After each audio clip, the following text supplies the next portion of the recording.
தானியேலின் புஸ்தகம் 1 அதிகாரம். யூதாவின் ராஜாவாகிய யோயாக்கீம் அரசாண்ட 3ஆம் வருஷத்திலே பாபிலோனின் ராஜாவாகிய நேபுகாத் நேச்சார் எருசலேமுக்கு வந்து அதை முற்றுகை போட்டான். அப்பொழுது ஆண்டவர் யூதாவின் ராஜாவாகிய யோயாக்கீமையும் தேவனுடைய ஆலயத்தின் பாத்திரங்களை சிலவற்றையும் அவன் கையில் ஒப்புக் கொடுத்தார். அவன் அந்த பாத்திரங்களை சினேயார் தேசத்தில் உள்ள தன் தேவனுடைய கோவிலுக்கு கொண்டு போய் அவைகளை தன் தேவனுடைய பண்டசாலைக்குள் வைத்தான். அப்பொழுது இஸ்ரவேல் புத்திரருக்குள்ளே ராஜ குலத்தார்களிலும் துரைமாக்களிலும் யாதொரு மாசும் இல்லாதவர்களும் அழகானவர்களும் சகல ஞானத்திலும் தேறினவர்களும் அறிவில் சிறந்தவர்களும் கல்வியில் நிபுணரும் ராஜாவின் அரமனையிலே சேவிக்க திறமையுள்ளவர்களுமாகிய சில வாலிபரை கொண்டு வரவும் அவர்களுக்கு கல்தேயரின் எழுத்தையும் பாஷையையும் கற்றுக் கொடுக்கவும் ராஜா தன் பிரதானிகளின் தலைவனாகிய அஸ்பேனாசுக்கு கற்பித்தான். ராஜா தான் உண்ணும் போஜனத்திலேயும் தான் குடிக்கும் திராட்சரசத்திலேயும்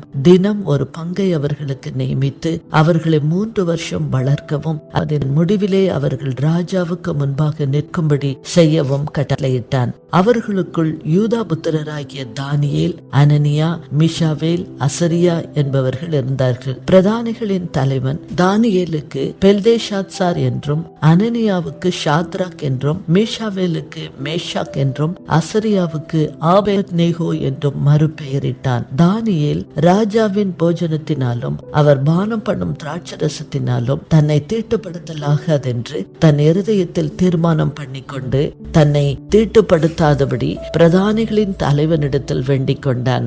தேவன் தானியேலுக்கு பிரதானிகளின் தலைவனிடத்தில் தயவும் இரக்கமும் கிடைக்கும்படி செய்தார். பிரதானிகளின் தலைவன் தானியேலை நோக்கி, உங்களுக்கு போஜனத்தையும் பானத்தையும் குறித்திருக்கிற ராஜாவாகிய என் ஆண்டவனுக்கு நான் பயப்படுகிறேன். அவர் உங்களோடு ஒத்த வாலிபரின் முகங்களை பார்க்கிலும் உங்கள் முகங்கள் வாடி போனவைகளாக காண வேண்டியது என்ன?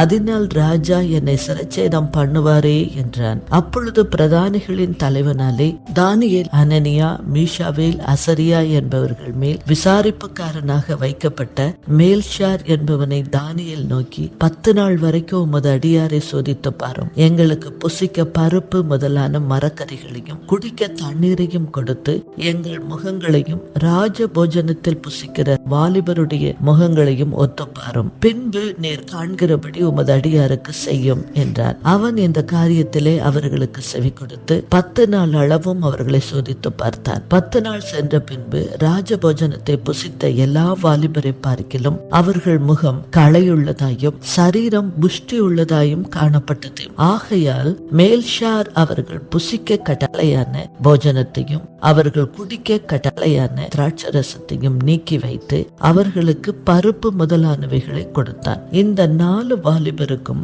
தேவன் சகல எழுத்திலும் ஞானத்திலும் அறிவையும் சாமர்த்தியத்தையும் கொடுத்தார். தானியேலை சகல தரிசனங்களையும் சொப்பனங்களையும் அறியத்தக்க அறிவுள்ளவனாக்கினார். அவர்களை ராஜாவினிடத்தில் கொண்டு வருகிறதற்கு குறித்த நாட்கள் நிறைவேறின போதும் பிரதானிகளின் தலைவன் அவர்களை நேபுகாத் நேச்சாருக்கு முன்பாக கொண்டு வந்து விட்டான். ராஜா அவர்களோடே பேசினான். அவர்கள் எல்லாருக்குள்ளும் தானியேல், அனனியா, மீஷாவேல், அசரியா என்பவர்களைப் போல வேறு ஒருவரும் காணப்படவில்லை.